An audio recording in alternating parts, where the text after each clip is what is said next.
Hello to everyone.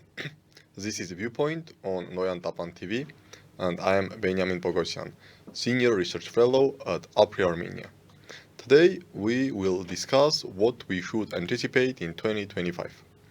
Of course, two main developments which may occur in world in this year are first the perspectives of Russia-Ukraine war and the second what may happen in and around Iran. First, let's discuss Russia-Ukraine war. In 1 month, it will be third anniversary as Russia started its war against Ukraine in February 2022. In the last 3 years, the war had its ups and downs. Sometimes it felt that Ukraine is close to victory. Then, in the last 6-9 months, it seemed that Russia is very slowly but going forward. But there is a widespread perception that neither Russia nor Ukraine are able to achieve decisive victory. Under decisive victory, we understand that either Russian troops enter Kiev and put a pro-Russian government in Ukraine, which will control at least central, eastern and southern part of the country, or Ukrainian troops moved ahead and pushed out Russian troops from Donetsk, Lugansk, part of Zaporozhye, part of Kherson, and also Crimea. So, if prospects for decisive victory are vague at least, which means that this war may continue for years as a war of attrition, then what may happen in 2025? However, we have a new factor in this equilibrium, and this factor is President Donald Trump, which starts his second term January 20, 2025. During the elections and after the elections, Trump stated many times that his primary task on foreign policy will be to try to end the Ukraine war. Of course, during election campaign, Trump was speaking about ending the war within 24 hours. Now his statements are more modest. Now he speaks that maybe he will need 6 months to stop the war.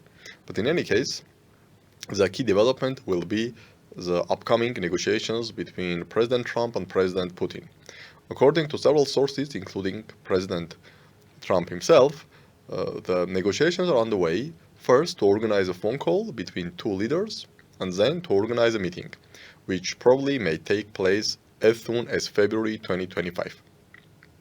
And if Russia and the United States are able to get some understanding on Ukraine, then there are high chances that war will end somewhere in summer 2025, and we will have a frozen conflict in Ukraine.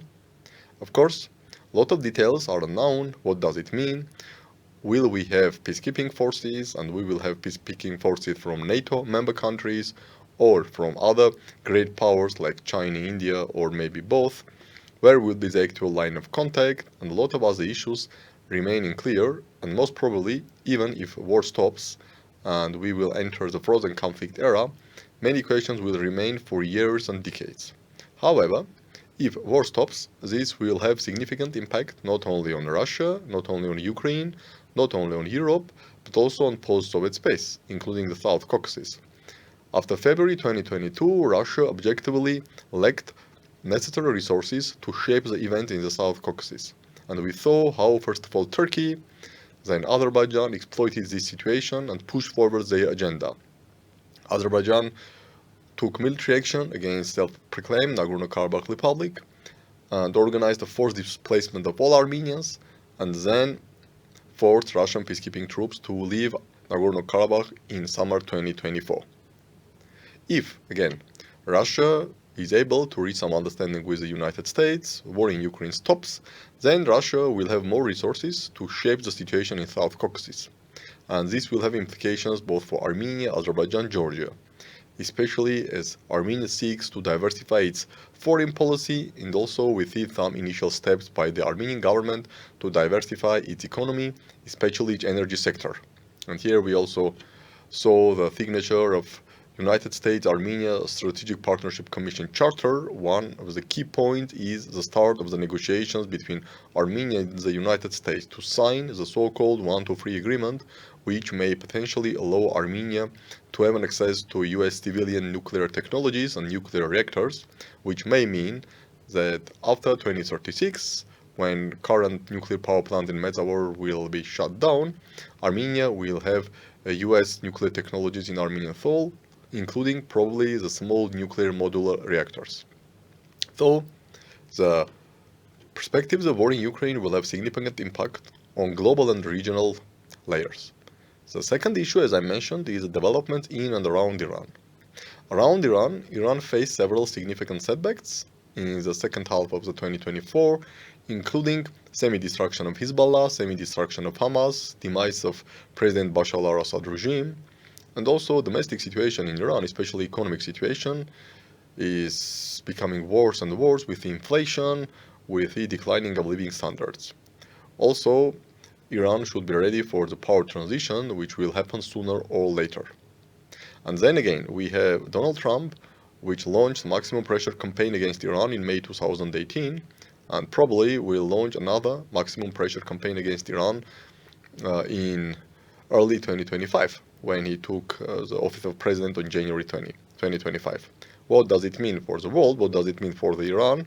Probably it means that Iran will face more problems, and we may assume that Iran agreed to sign the strategic partnership agreement with Russia, which was signed on January 17, 2025, just 3 days prior to the inauguration of Donald Trump, as another factor which will potentially increase Iran's resistance or will give some bargaining chips to Iran in its upcoming negotiation with the United States. Because yes, US will launch maximum pressure campaign against Iran, but this is not the end itself, this is a means. An end probably is to force Iran to sign a new agreement which will replace 2015 nuclear agreement and which will be more favorable for the United States. And again, as Iran is one of the significant players in the South Caucasus, we see that the weakening Iran and potential maximum pressure campaign against Iran definitely will impact also South Caucasus, and it will change the balance in favor of Azerbaijan and Turkey more, because as far as Russia is bogged down in Ukraine, Iran perceived by many as a country which may somehow deter or prevent the dominance of the South Caucasus by Turkey and by Azerbaijan. But Iran is weakening and most probably will not be able to serve this role. So, if we have the war stops in Ukraine, then probably Russia will continue to be #1 player in South Caucasus. We have weakened Iran, stronger Turkey, but still Russia is #1.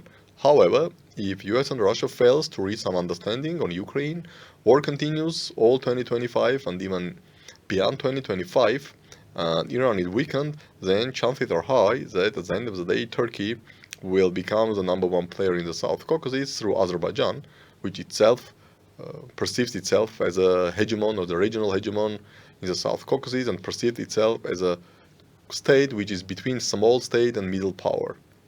As Azerbaijan experts are mentioning, yes, Azerbaijan is not a middle power, Azerbaijan is not equal to Turkey, Israel, Saudi Arabia, but also Azerbaijan is more than just compact small state like Armenia and Georgia.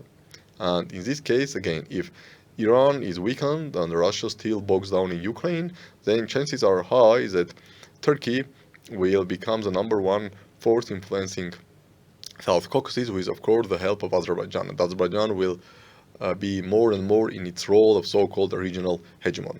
This brings us to the perspectives of Armenia-Azerbaijan relations. 2024 did not bring peace agreement. Also, it did not bring any major escalation. Probably first time since 2020, 44-day Nagorno-Karabakh war. However, as Azerbaijan undermined peace process and did everything to prevent signature of peace agreement, this means that Azerbaijan wants to keep the possibility of new war against Armenia open by declining and undermining peace process. And as Turkey and Azerbaijan see themselves as the real hegemons or the power players in the South Caucasus, chances are high that in 2025, Azerbaijan may think that it's time to launch a new attack against Armenia, either to open the Zangezur corridor by force, or take additional territories and force Armenia to give the Zangezur corridor by signing a document, potentially attacking in different directions such as Syunik, Vyodor, or Gegharkunik regions. So, 2025 most probably is going to be very interesting from geopolitical point of view. We may see a lot of developments, ups and downs, and Armenia, a compact country in South Caucasus with vulnerable security, especially after the destruction of self-proclaimed Nagorno-Karabakh Republic, should be very, very cautious to try to navigate these uncharted waters of emerging multipolar world. This is all for today, and we will meet soon.